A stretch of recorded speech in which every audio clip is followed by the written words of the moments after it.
Morning সকালবেলা চলে এসেছি স্টেশনে। দুদিনকার জন্য একদিনের জন্য একটু যাচ্ছি ঘুরতে। বাড়িতে বসে বোর হচ্ছিলাম, বড্ড ভাবছিলাম কোথায় যাবো। তো কলকাতাতে সিটি অফ জয় এই প্রথম আমরা সবাই মিলে যতটুকু পারবো একদিনের মধ্যে ঘুরে দেখে নেবো। দেখার জিনিস তো প্রচুর রয়েছে, কিন্তু কতটুকু দেখাতে পারবো সেটা জানি না। সো গাইজ, আজকের ভিডিওটা এন্ড পর্যন্ত দেখুন। ভালো লাগলে like, comment, share and subscribe করতে একদম বলবেন না। আজকে সকাল সকাল সবাই স্নান করে চলে এসেছি, বাবা, মা, তোজু, আমি, বাবাই। আর এদিকে মেজো পিসিও চলে আসবে, মেজো পিসি আর মেজো পিসি মশাই সবাই মিলে খুব খুব খুব মজা করে আনন্দ করে এই 2-1 দিন কাটিয়ে দেবো। তারপরে তো সামনে আমাদের মা ছেলের বিশাল একটা দিন আসছেই। আমাদের ভাগ্যটা ঠিক কীরকম জানেন, ট্রেনের জন্য বসে থাকে, হাপিত্তিস করে ট্রেন আসে না। আর যাদের ওঠার কথা নয় তারা জানি কী করে উঠে যায়। এখানে বসবো, বসে পড়ো।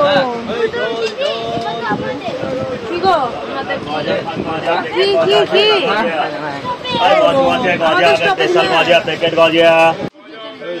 আগে তোমরা নাও। ফাইনালি নেমে পড়লাম স্টেশনে, হাওড়া স্টেশন। বুঝতেই পারছেন কিরম পরিমাণ, চারিদিকটা প্রচুর ভিড়। আর আমাকে তো খুব সাবধানে করে যেতে হচ্ছিলো। পিসি আর বাবা আগে আগে যাচ্ছিল, মা আমার সাথে যাচ্ছিলো, বর্মশাই পেছনের দিকে। তো যাই হোক, একদম প্ল্যাটফর্মে মানে ভেতরেই ঢুকে পড়লাম। চারিদিকে দোকান পাশার ভিড় ভাড়টা দেখতে বেশ ভালোই লাগে। আমার বর্মশাই অতটা ভিড় পছন্দ করে না, কিন্তু আমার কেন জানি না ভিড়ের মধ্যে থাকতে বেশি ভালো লাগে সবার সাথে। তো যাই হোক, চেনা হোক বা না হোক, তো এই যে হচ্ছে এখানে সব থেকে বড় ঘড়িটা। আর তারপরে আমার আপনার সবার প্রিয় হাওড়া ব্রিজ। হাওড়া আসলে হাওড়া ব্রিজ না দেখে হয়। তো যাই হোক, চলুন এখানে আপনাদেরকে হাওড়া ব্রিজটা একটু ভালো করে দেখিয়ে দিই। আর তার সাথে এখানে আমরা সবাই গাড়ির জন্য ওয়েট করছিলাম, গাড়ি এলেই চেপে পড়বো। তো এখানে সবাই একটা টেনশন, বাবারে আর কি গরম জানেন। আমাদের ওইখানে তো একটা ঢাকা চাপা দিয়ে হচ্ছিলো, আর এখানে নামায় স্তর গরমে একদম কলকল করে ঘেমে যাচ্ছি। তাই যে জুম করে আপনাদেরকে দেখিয়ে দিলাম হাওড়া ব্রিজটা। আর গাড়িতে চেপে পড়ে এখন যাচ্ছি আমরা সবাই মিলে নিজেদের মতো করে গল্প করতে করতে। সো চলুন যাওয়া যাক।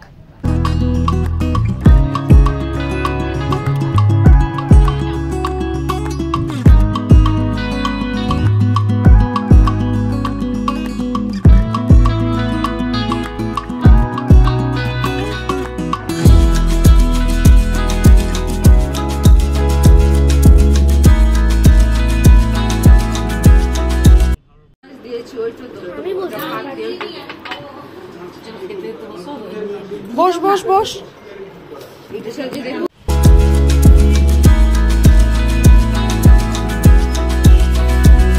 এখন আমরা চলে এসেছি হোটেলে, ফ্রেশ ট্রেশ হয়ে দেখা যাক কি করা যায়। এখন খাওয়া দাওয়া দারুণ হলো, আর এবারে একটু হাত পা ধুয়ে ভাবছি রেস্ট করবো। ফ্রেন্ডস, ঘড়িতে বাজে রাত্রি 9:30। আজকে ভেবেছিলাম একটু বাইরে ঘুরবো, কিন্তু প্রচণ্ড টায়ার্ড, কি তাই না? যার জন্য তাড়াতাড়ি ডিনারটা করে নিয়ে ঘুমিয়ে পড়বো। আমাদের খাবারটা রেডি করে দাও। হ্যাঁ, রুমে চলে এসছে খাবার আমাদের আজকে, চলো রেডি করে দিই। তো এটা কি আছে তুমি আমি বলে দিই। হ্যাঁ বলো। এটা মনে হয় সম্ভবত মাটন কারি, তার সাথে আছে নান, তাই তো? হ্যাঁ, কি অর্ডারটা তুমি দিয়েছিলে তো? তোজোকে দেবো আগে। তোজো কতগুলো পাবে? তোজোকে একটাই দেবো, বেশি দেবো না। কেন?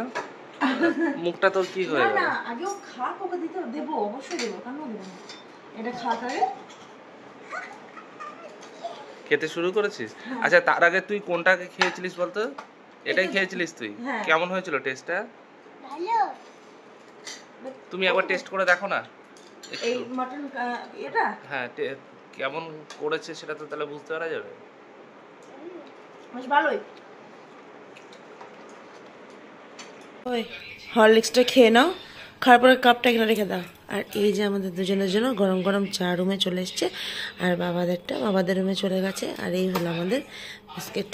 সো এবার চা খাওয়া যাক। সো ফ্রেন্ডস, চাটা খাওয়া ফুল ডান হয়ে গেছে, এখন রুমের মধ্যেই রয়েছি। এবার একটু ফ্রেশ দেখি, স্নান টান করবো। ব্রেকফাস্টে কি খাওয়া যায় সেটা মা, বাবা, পিসির সাথে একটু আলোচনা করে তবে ব্রেকফাস্টে অর্ডার দেবো। আর বর্মশাই একটু বাইরে গেছে। তো কালকে রাত্রেবেলায় এসছিলাম বলে আর রুমটা আপনাদেরকে দেখানো হয়নি। তো চলুন আপনাদেরকে একবার রুমটা দেখিয়ে দিই, আর তারপরে আমি একটু ফ্রেশ হলে হব, নাহলে একদম পুরো স্নান টান যা হয় সব করে নেবো আর কি, অসুবিধে নেই।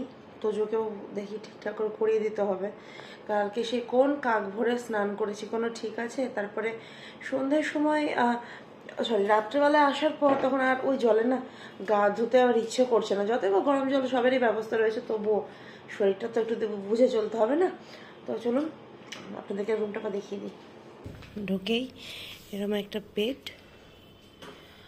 এখানে বেড, আর এখানে একটা কাপবোর্ড রয়েছে, যে যেমনভাবে জিনিস রাখতে পছন্দ করবে আর কি।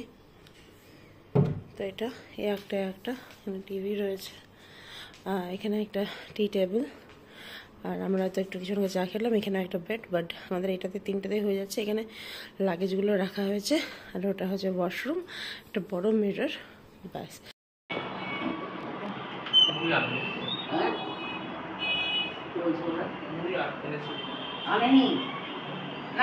বললাম আমি মুড়ি ওখানে কিনতে পাবো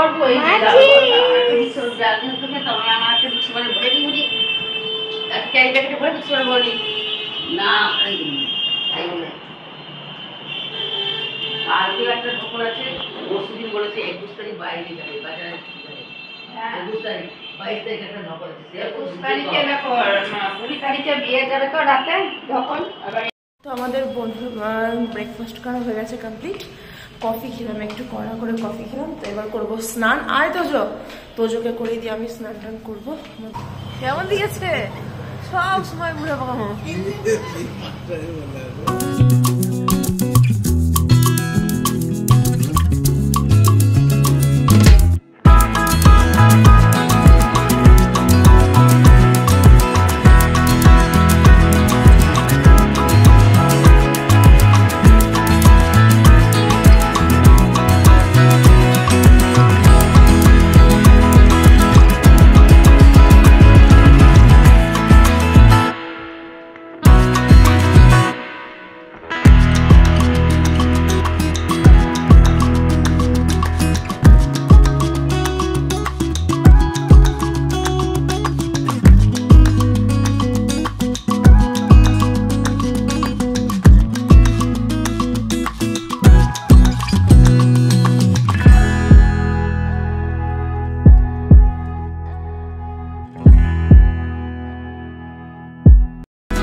খাওয়া দাওয়া লাঞ্চ একদম অলমোস্ট ডান। সবাই মিলে একসাথে বসে খেলাম, বেশ ভালো লাগছে। আর আমার বড় মশাই এখন খেলা দেখতে পেয়ে গেছে, আর কিছু চায় না। তো বললো তুমি যাও উপরে, আমি পরে আসছি। তার জন্য আমি চা নিয়ে চলে এসছি। আর তোজো এখন আছে মা বাবা কাছে। ও একা একা মানুষ হলে কী হবে, সবাইকে নিয়ে থাকতে না এত ভালোবাসে। আসলে মাটাকেও তো দেখতে হবে নাকি।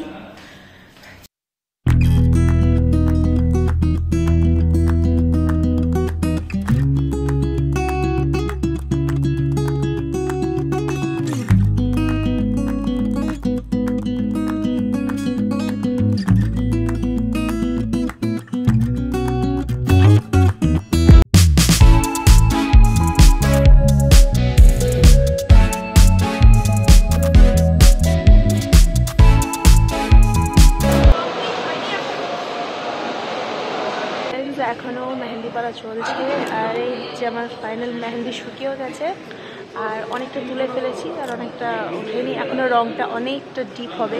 এখানে রয়েছে আমার বড়মশাইয়ের নাম, আর এখানে ও এখন ফটো সেশন করছে। আর বাইরে বৃষ্টিটা যাক কোনো রকম ছেড়েছে, হালকা হালকা পড়ছে। তো বাইরে যখন যাবো বাইরের দেখাচ্ছি আপনাদের। শুধু খালি পোজ দিয়ে যায়, ছবি তোলে না, নিজে তুলে না, সবারই তুলে দিচ্ছে, তাই তো। এখন গায়ে হলুদটা হওয়ার অপেক্ষায় রয়েছে। পুকুর রয়েছে, এখানে বোটিং করা যাবে। ডাকছি, দাঁড়াও। চারিদিকটা, আর এদিকে সামনেই সায়েন্স সিটি। এই হচ্ছে, সবাই ব্যস্ত এখন গায়ে হলুদের জন্য, সব রেডি, তোড়জোড় চলছে। আর এই হচ্ছে সাজানোটা, চারিদিকটা খুব সুন্দর ভিউ। এই যে সবাই ব্যস্ত, যতক্ষণ না গায়ে হলুদটা হচ্ছে না কেউ শান্তি পাবে না। এই যে দুজন আসছে, একটু ঘোরা হলো। চলো, এখানে তো হবে গায়ে হলুদ। এই যে, আর ঢাকছি গণপতি বাপ্পা মৌর্য।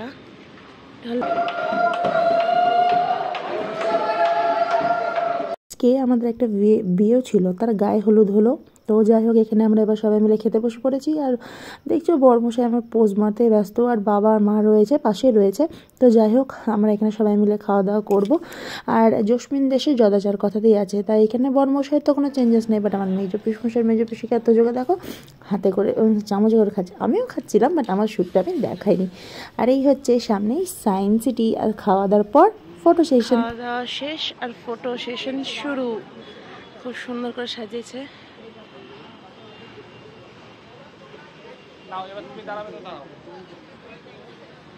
আমি দাঁড়াবো, আমার তুলে দেবে? হ্যাঁ, তোমার আমার একসাথে তুলবো না?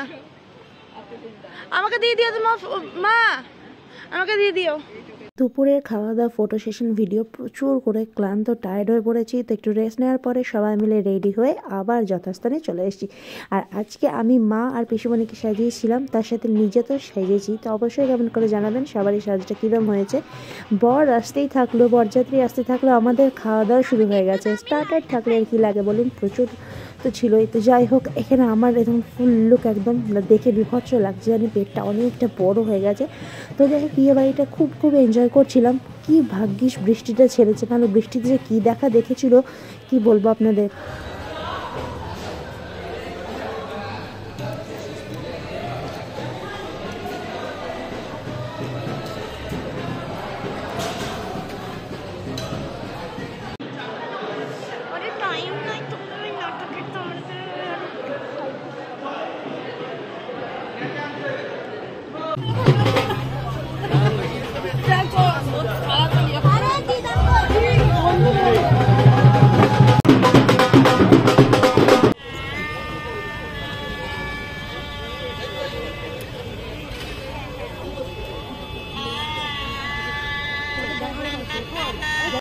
বর চলে এসছে, বরণ হয়ে গেছে, আর আমরা সবাই মিলে এখানে একসাথেই ছিলাম। বাবা ভিডিও শ্যুট করছিল, আর আমিও এখানে সবাইকে নিয়ে একসাথে ভিডিও শ্যুট করছিলাম। যাই হোক, চলুন, স্টেজ ফাঁকা রয়েছে, তো আমারও এখানে কিছু ভিডিও শ্যুট করে নিই। আর তা করতে আমার ছোট্ট তোজসরাও চলে এসছে। দেখুন আজকে মা ছেলেকে কীরকম লাগছে অবশ্যই কমেন্ট করে জানাবেন। হ্যাঁ, তো চলুন আরও কিছু স্টার্টার খাওয়া যাক।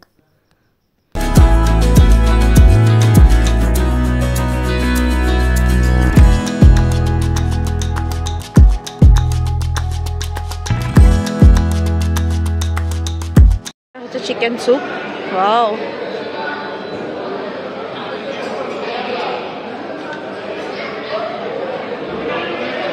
গাইস, এত কিছু স্টার্টারের পর এখানে ছিল সব ধরনের একটা স্যালাড স্টল আর কি। প্রচুর আইটেম রয়েছে, দেখতেই না বেশ ভালো লাগছিল।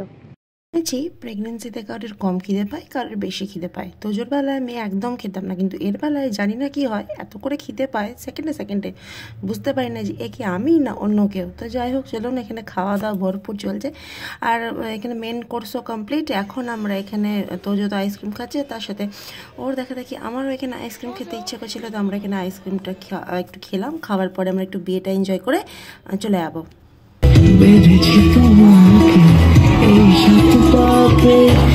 Blog day 2, evening time. কলকাতার ব্যস্ততম রাস্তা, গাড়ি ঘোড়া, আর তার সাথে এবারে আসাটা মনে হচ্ছে এত পরিমাণ ভুল হয়ে গেছে, এত বৃষ্টি যে কোথাও একটু ভালো করে ঘুরে দেখবো সেটাও পারলাম না। তো চলে এসেছি সিটি সেন্টার।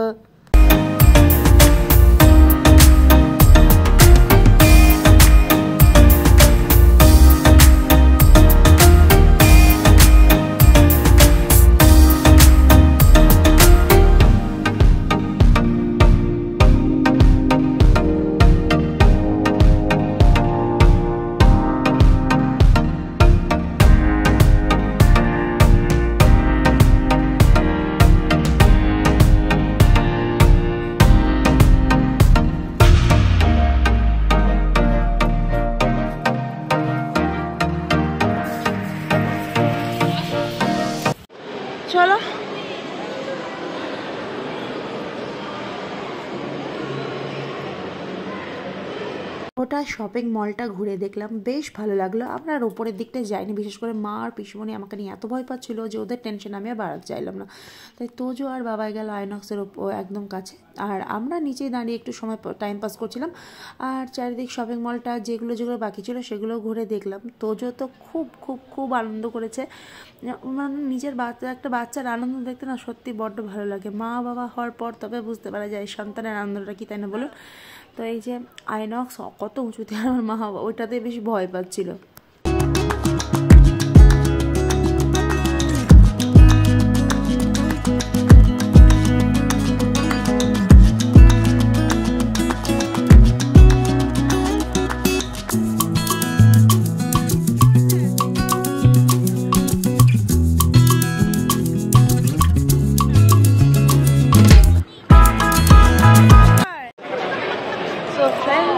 বাড়ি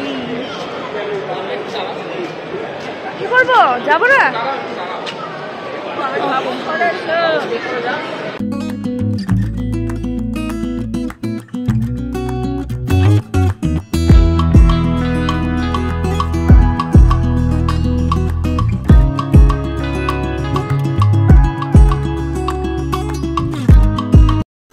আজকের মতো টাটা, সবাই ভালো থাকবেন, সুস্থ থাকবেন। খুব তাড়াতাড়ি নতুন একটা ভ্লগ নিয়ে আশা করি আপনাদের কাছে আসতে পারবো।